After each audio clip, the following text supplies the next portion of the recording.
Bonjour à tous et bienvenue dans cette vidéo de test concernant la Freebox Pop de chez Free qui annonce 5 gigabits partagés en download.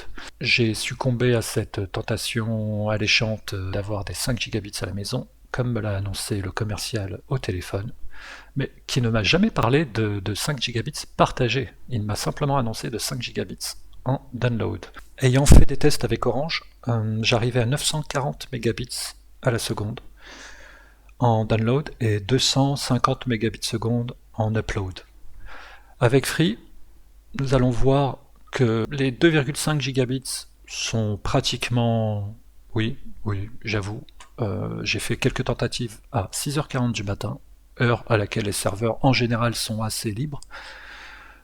Donc vous avez un bon download descendant. J'arrive aisément à 2,2, 2,3 gigabits seconde en download et facilement aussi à 670 mégabits en upload. Donc là, Free n'a pas vraiment menti. Pour information, ce test, je l'ai réalisé tout au long de la journée. Et il s'avère que à certains moments de la journée, en plein après-midi, un week-end, ça descend facilement à 1,7 gigabits seconde, voire 1,5 gigabits seconde, en fonction aussi des serveurs test auxquels vous faites le test. Donc ça peut être chez Orange, vous pouvez monter à 1,8, vous allez aller sur un autre serveur comme celui de Free ou SFR, vous pouvez descendre à 1,5 et remonter à un 8, voire 2. Mais ça ne dépend pas de votre Freebox, cela ne dépend pas de Free directement.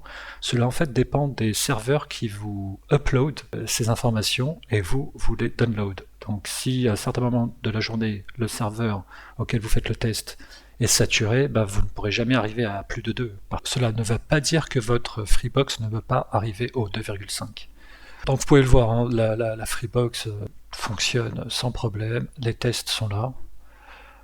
Je ne vois aucun souci en termes de download. Je pourrais vous parler aussi d'une autre critique, par contre, que j'ai rencontrée avec la Freebox Pop, c'est au niveau du média. Le média qui vous sert à regarder la télévision, donc leur fameuse OKI. L'environnement est fatigant. On va dire qu'il vous pollue l'écran, vous n'avez pas besoin d'avoir toutes ces propositions de chaînes à la YouTube, ça ne sert strictement à rien. Vous n'avez pas la possibilité aussi de mettre des chaînes favorites. Vous n'avez pas la possibilité de paramétrer ce que vous voulez voir à l'écran, supprimant les icônes qui ne vous servent à rien. Honnêtement, ça ne sert à rien, c'est fatigant. Je trouve que c'est dommage d'avoir mis autant de choses qui ne servent à rien. Concernant la qualité vidéo, j'ai l'impression que l'on perd en qualité. Tant en tant que couleur, où je trouve que la couleur est un peu plus fade, mais par contre plus réaliste. C'est vrai qu'avec la Orange Box, j'avais des couleurs très dynamiques, très prononcées, alors qu'avec la Free Box Pop, j'ai des couleurs plus HDR, plus réalistes. Les oranges sont beaucoup moins flashy. Ça m'a un peu surpris au début, mais je me dis après tout pourquoi pas. Les couleurs sont là et il n'y a pas de triche, il n'y a pas de contraste, il n'y a pas de voilà. C'est pas la critique en fait. Hein. C'est un autre choix de couleur pour lequel a opté Free. C'est peut-être une couleur qui va gêner certains et qui va plaire à d'autres. Par contre, là où je peux émettre une grosse critique, c'est que les vidéos que vous regardez ne sont pas en 100 Hz.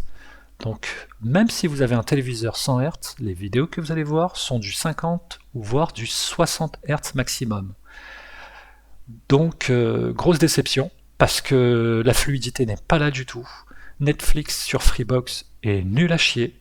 Et Netflix sur mon écran Samsung qui est inclus dans l'application, et j'ai comparé avec le Netflix de Freebox, et vous avez une très grosse différence de qualité d'image en termes de fluidité.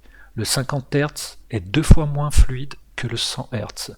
L'image est légèrement saccadée, mais pour la personne qui adore la fluidité à 100 Hz, non, ce n'est pas du 100 Hz. Désolé. Un autre point négatif, c'est l'encodage audio qui est pourri. Mon Dieu. J'ai encore comparé le Netflix de la Freebox Pop à mon Netflix inclus à ma Samsung, l'audio n'est pas du tout bon dans la Freebox Pop. Mon Dieu, vous n'avez pas du tout de qualité audio annoncée. L'encodage est clairement pourri, donc très très décevant de regarder des vidéos avec la Freebox Pop. Par contre, pardon, j'ai oublié un troisième point négatif. La Freebox Pop la bug souvent. C'est-à-dire vous avez un gros freeze dans le menu des chaînes qui vous oblige à redémarrer votre box et à la réinitialiser. Ça se réinitialise facilement, rapidement, mais quand même, c'est pas normal. Quatrième bug de la Freebox Pop, c'est au niveau de l'enregistrement. J'ai fait une tentative d'enregistrement qui a bugué et qui n'a pas enregistré mon programme. Pourquoi? Je ne sais pas. Est-ce que cela vaut le coup d'avoir la Freebox Pop? Je peux pas vous dire oui, je ne peux pas vous dire non, ça dépend. Ça dépend de beaucoup de choses. Ça dépend de votre utilisation, ça dépend si vous optez plus pour un gros débit, si vous optez plus pour de la vidéo, de la qualité de son. Voilà, vous avez des points positifs et des points négatifs. J'espère que ma vidéo ne vous a pas fatigué le cerveau, vous a été utile avec ces tests de speed test de l'application Dookla. Je vous souhaite une bonne journée à tous et à la prochaine.